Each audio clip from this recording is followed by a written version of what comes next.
When we think of ancient Egypt, we picture pyramids, golden treasures, and grand temples. But what if there's an older story hiding beneath it all, from perfectly drilled stones to massive monuments and mysterious artifacts? Hints at an advanced civilization that existed before the ancient Egyptians. Who were they? How did they achieve such technological precision? And why did they disappear? Join us as we explore these clues and uncover a forgotten chapter of history filled with astonishing ancient technology. Aswan's unfinished obelisk. In the heart of Aswan, along the serene banks of the Nile, lies a relic of ancient ambition and craftsmanship, the unfinished Obelisk of Aswan. Abandoned due to a significant crack, this colossal granite structure was intended to be the largest single stone monument ever created, a testament to the ingenuity and determination of its creators. Stretching an impressive 137 feet in length and weighing a staggering 1,170 tons, the obelisk remains a silent witness to the monumental goals of ancient artisans. This relic, found within Aswan's vast granite quarry, offers tantalizing clues to the techniques and technologies employed by its creators. Perfectly round holes, punctuating the quarry's surface, add to the intrigue. These holes, with their smooth interiors, defy conventional explanation. Some researchers speculate that they may have been test holes, used to probe the granite before embarking on the monumental task of carving an obelisk. Yet the round holes are not the only features that puzzle modern observers. Towering vertical walls within the quarry are carved with unmatched precision, showcasing craftsmanship that seems to transcend the known capabilities of ancient tools. How such colossal stones were hewn with such finesse remains a question that challenges traditional narratives. Approaching the unfinished obelisk itself, one encounters even more astonishing features. Smooth, hollowed-out areas on its surface resemble giant scoops, as if a massive spoon had carved through the granite with ease.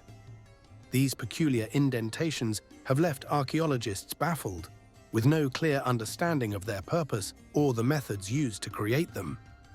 Adding to the mystery are markings on the base of nearby stones. In these areas, granite appears to have been carefully scooped away, leaving behind only slender connections to the original stone bed. Such anomalies are unique within Egyptian structures, further complicating efforts to understand the tools and techniques used. One prevailing theory suggests that ancient Egyptians shaped the obelisk using diorite balls, a method involving pounding the granite with these hard stones.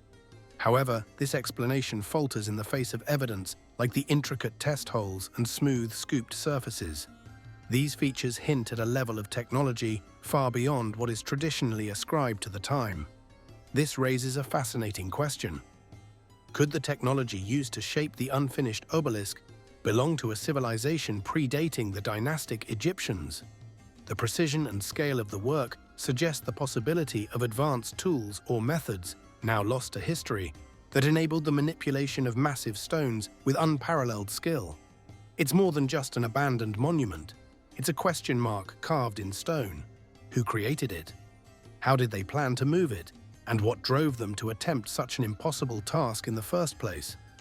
Enclave of Zoet El Aran. Tucked between the famous Giza Plateau and the lesser-known site of Abu Sir lies Zoet El Aran, a mysterious location shrouded in secrecy and unanswered questions. Why?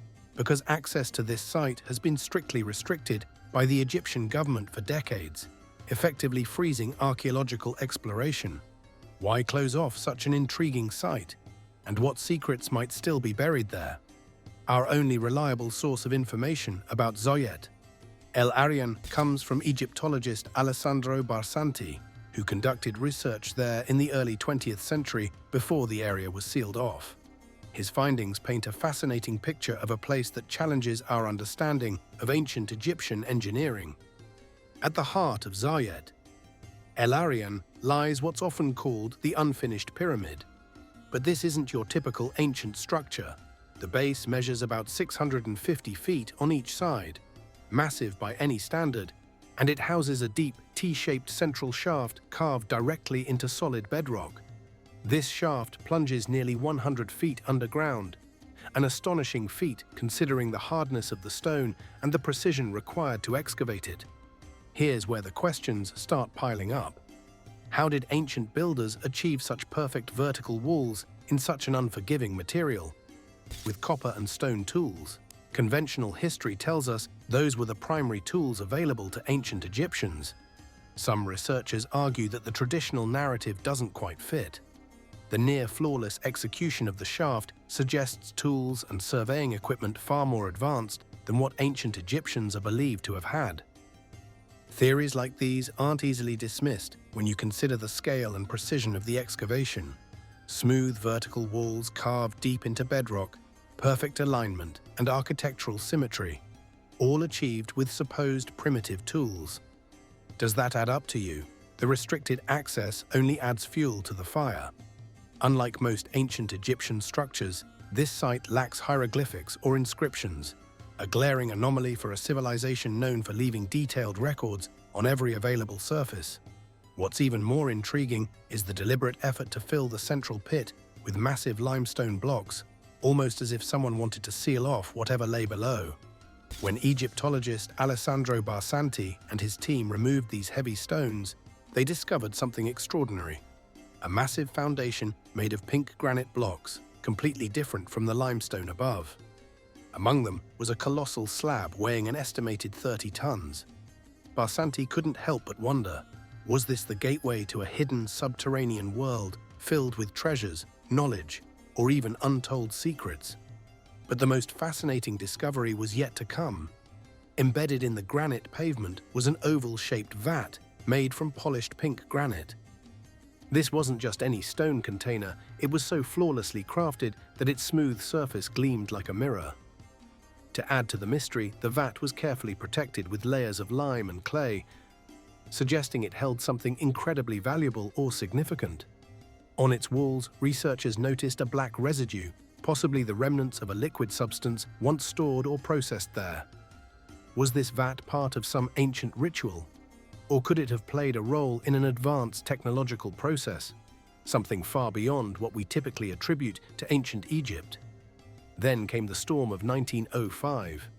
While Barsanti and his team were still excavating, a powerful storm swept across Egypt, flooding the pit with over 10 feet of water. But here's where things get strange. The water level mysteriously dropped just hours later. Barsanti speculated that the water might have drained into an underground chamber or passageway, potentially leading to hidden rooms deep beneath the structure. The excavation wasn't easy.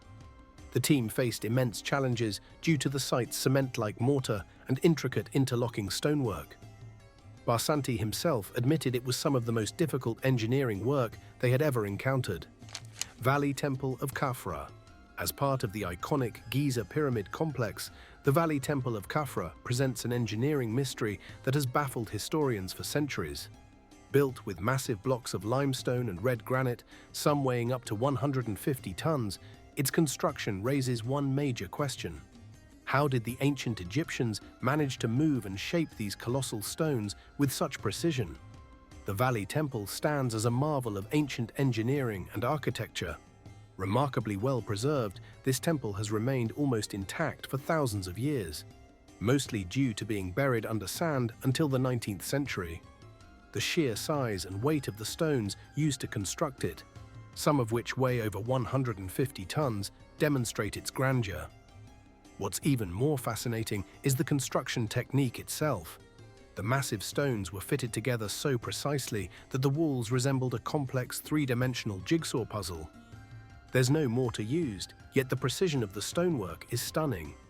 The stones, with their exposed surfaces, corners and angles, show a level of craftsmanship that seems beyond what we traditionally expect from the time period. Even more puzzling are the bent stones found inside the temple. These stones are seamlessly integrated into the structure, suggesting they were skillfully shaped or bent. This challenges the conventional understanding of ancient stone masonry. One of the most intriguing aspects of the temple is a large black granite block on the internal eastern wall. This block stands out from the surrounding pink granite walls, and its purpose remains a mystery. Some believe it could mark the entrance to a subterranean passage. However, no conclusive evidence has been found to support this theory. Despite the common belief that the temple was used for the mummification and purification of Pharaoh Kafr before his burial, there is no direct evidence supporting this idea. Some researchers suggest that the temple might be much older than the dynastic period. What's also striking is the absence of any paintings or inscriptions in the temple, a feature it shares with the nearby Great Pyramid. This raises more questions about its true purpose. But perhaps the most intriguing aspect of the Valley Temple is its striking resemblance to ancient structures in distant parts of the world, such as the Ollantaytambo and Coricancha temples in Peru. The similarities between these structures have led some to speculate that there might have been an ancient shared knowledge of advanced engineering techniques among different civilizations, separated by vast distances. Tutankhamun's meteoric dagger, a monumental moment in the history of archaeology, occurred on November 26, 1922, when British archaeologist Howard Carter, accompanied by Lord Carnarvon, breached the sealed chambers of Pharaoh Tutankhamun's tomb. This ancient resting place, untouched for millennia, revealed itself as a treasure trove, adorned with golden artifacts and embellishments. Amidst the host of treasures, something stood out in Tutankhamun's collection of daggers. An iron dagger, ensconced in a gold sheath and handle, found alongside the young pharaoh's mummified remains. This dagger, boasting exquisite craftsmanship and crafted from an unusual material, ignited fervent debate among historians and archaeologists. While the golden adornments reflected the regal richness associated with Egyptian royalty, it was the iron blade that stirred intrigue in an era dominated by bronze. The presence of iron, a material not commonly associated with ancient Egypt, defied conventional wisdom. The Egyptians, renowned for their mastery of copper, bronze, and gold, were not known for iron smelting, a technique that only gained prevalence in the first millennium BC, centuries after Tutankhamun's reign. What further compounded the mystery was the dagger's origin from meteoritic iron, making it even more extraordinary. How could such a sophisticated artifact have been forged? The Egyptians attributed its creation to divine benevolence, deeming it a gift from the gods. This notion fueled speculation about the dagger's origins, ranging from advanced ancient civilizations to extraterrestrial interventions. Mainstream Egyptologists, grappling with this mystery, proposed the theory that the Egyptians obtained the iron from a meteorite that had fallen within Egypt. While this theory is possible, it faces challenges. Extracting metal from a meteorite, especially during the Bronze Age, would have surpassed Egyptian capabilities. Additionally, meteoritic iron is dispersed throughout the meteorite, rendering extraction without advanced technology nearly impossible. In 1994, X-ray fluorescent spectrometry analysis shed new light on the dagger's composition. Far from ordinary meteoritic iron, the alloy comprised 89% iron, along with significant proportions of nickel, cobalt, and chromium, a sophisticated blend that necessitated advanced metallurgical skills, which were unavailable until much later in human history. The dagger's craftsmanship presented another riddle. It was devoid of typical hammer marks and boasted impeccably precise edges.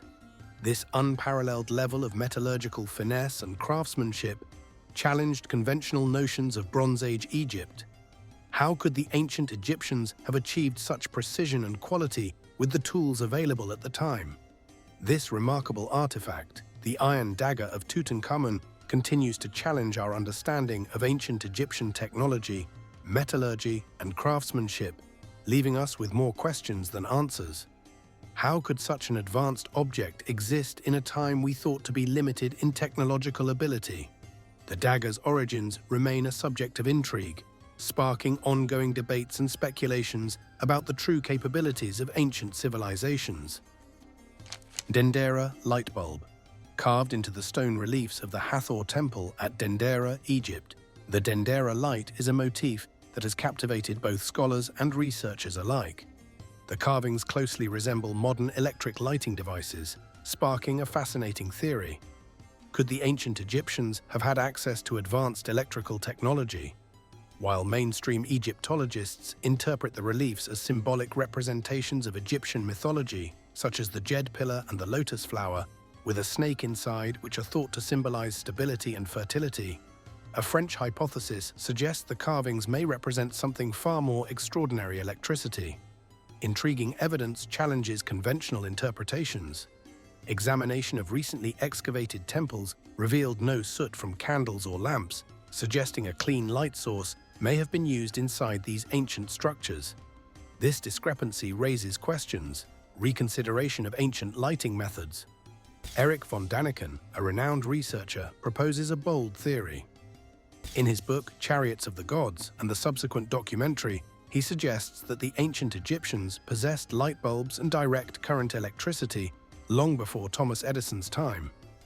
To support this theory, von Daniken presented dramatic footage showing hieroglyphs that resemble transparent glass tubes with filament-like forms, which he speculates could represent ancient light sources. Taking this further, von Daniken had a replica of the alleged light bulb built to ancient Egyptian specifications. When powered up, the replica emitted light, providing a visual demonstration of how these ancient light sources may have functioned. This discovery, along with other findings, challenges traditional beliefs about ancient technology and invites us to rethink the technological capabilities of ancient civilizations. The idea that the ancient Egyptians may have had access to electricity raises many questions about the true history of technological development, leaving us to wonder what other advanced technologies may have been lost to time. The Jed Pillar. One of ancient Egypt's most iconic symbols, the Jed Pillar, is instantly recognizable by its sturdy base, tall column-like shape, and horizontal bars stacked at the top. But what if I told you there's an unexpected comparison between this ancient symbol and the groundbreaking work of Nikola Tesla, one of history's greatest inventors? Sounds like a stretch, right? In Egyptian mythology, the Jed Pillar is deeply tied to the god Osiris. It represents stability, strength, and the cycle of life, death, and rebirth. It's not just a decorative emblem, it's a powerful metaphor for balance and renewal. But could it also represent something more? Tesla, on the other hand, revolutionized our world with his work in wireless energy transmission and electromagnetic fields. His vision was to create an endless, invisible flow of energy that could power the world without wires or limits. When you think about it, isn't there a metaphorical connection between the Jed Pillar's symbolism of stability and Tesla's vision of continuous energy flow? Now here's where things get really interesting. Some speculative theories suggest that the Jed Pillar might not just be a symbolic object, it could represent an ancient understanding of energy. Its column-like structure, topped with horizontal layers, bears a resemblance to components used in energy transmission devices. Of course, there's no definitive proof of this, but the parallels are hard to ignore. Both the Jed Pillar and Tesla's innovations deal with the idea of stability, energy flow, and a continuous cycle of power. Could the Jed have been more than just a spiritual symbol? Was it possibly an ancient technological representation, something we've only begun to scratch the surface of? It's a thought-provoking idea that adds a whole new layer of mystery to this ancient symbol. Mysterious Core 7. Discovered in the late 19th century by British archaeologist Flinders Petrie, a peculiar 4,500-year-old artifact known as Core 7 continues to baffle researchers. Unearthed near the Great Pyramids of Giza, this enigmatic piece of granite, an exact cylinder with grooves perfectly etched into its surface, is now housed in the Petrie Museum in London. But what exactly was its purpose? Core 7 is thought to be the discarded result of drilling a hole, possibly for a door pivot. However, the true puzzle lies in how the ancient Egyptians managed to drill into such a hard material like granite.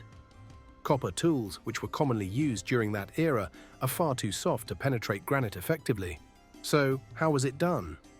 Could the ancient Egyptians have used diamond cutting technology?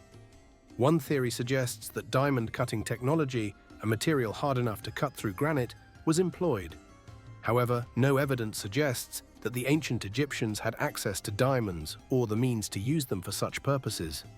Adding to the enigma, the grooves on Core 7 don't resemble those created by traditional bow drills, which rely on back-and-forth motion. Instead, the grooves suggest a continuous rotational motion, akin to what we see with modern power drills. Yet such advanced tools seem out of place in an era that supposedly lacked this level of technological sophistication. What makes Core 7 even more intriguing is the force implied by its grooves.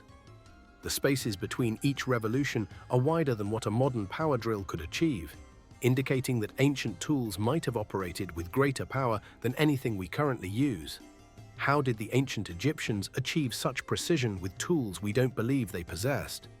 The evidence points to advanced technology, but it challenges our understanding of what was possible 4,500 years ago. Core 7, with its perfect grooves and baffling craftsmanship, leaves us pondering the knowledge and capabilities of ancient civilizations. Could they have had access to forgotten techniques or tools far beyond what we credit them with? The Osirion, an awe-inspiring ancient structure located in Abydos, about 350 miles south of the Great Pyramid of Giza, the Osirion continues to puzzle historians and archaeologists to this day. What makes it so fascinating? Well, its sheer architectural brilliance and mysterious design have led some to believe it might not even belong to the era of the ancient Egyptians as we know them. Could it be the work of a much older, advanced civilization with technology far beyond anything we've imagined for that time? One of the first head-scratchers about the Osirion is its layout. Unlike most ancient Egyptian temples, which follow a predictable rectangular design, it has an unusual L-shaped structure. Why would they choose such a unique design? Was it symbolic, functional, or something else entirely? Then there's the scale of the place. Enormous blocks of rose granite, some weighing as much as 100 tons, make up the core of the structure. Here's the kicker. These blocks were quarried in Aswan, about 200 miles away. Now think about it. How did they manage to transport these massive stones across such a distance, through challenging desert terrain, and then carefully position them with such precision? All of this without cranes, trucks, or modern tools. How did they pull it off? The engineering gets even more impressive when you look at the double-layered roofing system and the series of chambers within the structure. The precise interlocking of these massive blocks and the intricate design suggest an astonishing level of architectural skill. And here's another curiosity. The builders chose granite, a far harder and more difficult stone to work with than the limestone typically used in Egyptian construction. Why go through all that trouble unless there was something very specific and important about this project? But perhaps the most baffling mystery of all is what's missing. Unlike other Egyptian monuments, the Osirion has no hieroglyphs, no carvings, no artwork, and no artifacts. In a culture known for adorning every surface with stories of gods, pharaohs, and everyday life, this absence is striking. Was it left unfinished, or was it intentionally left blank? And if so, why? Even more puzzling, throughout Egypt's long history, temples and monuments were often updated, renovated, and redecorated. Yet the Osirion remains untouched, like a forgotten relic from a distant past. Its subterranean design is equally puzzling, as most Egyptian temples were built above ground. Why was this one constructed below the surface? Some experts believe the Osirion might be far older than the temples and ruins surrounding it. Over time, layers of sand and soil have buried much of the structure, hinting that it could have existed long before the pharaohs we know from history. Adding to the mystery are the strange water erosion patterns found on the limestone walls around the site. These patterns suggest long-term exposure to significant amounts of water, something unlikely in the arid Egyptian climate of the past few thousand years.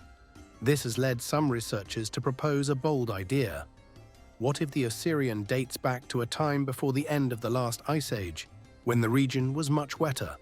If true, this would place the Osirion thousands of years earlier than mainstream history acknowledges, possibly built by a civilization with advanced knowledge and skills that we know little to nothing about.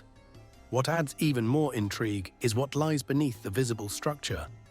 Using modern seismic technology, researchers have discovered that the Osirion extends at least 50 feet below the current ground level.